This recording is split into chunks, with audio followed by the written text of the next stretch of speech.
दे करम कमाल दे कुर्ब कीते तो करना देर दरूद को पढ़े कहीं रात दे पिछले पहरे अंदर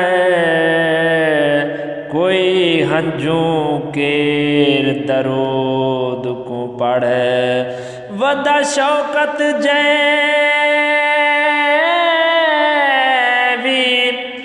समतों में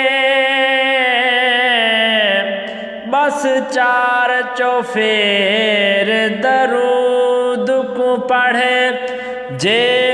कुर्ब हजूर दा चाहदा है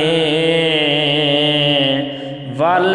शाम सवेर दरूद को पढ़े।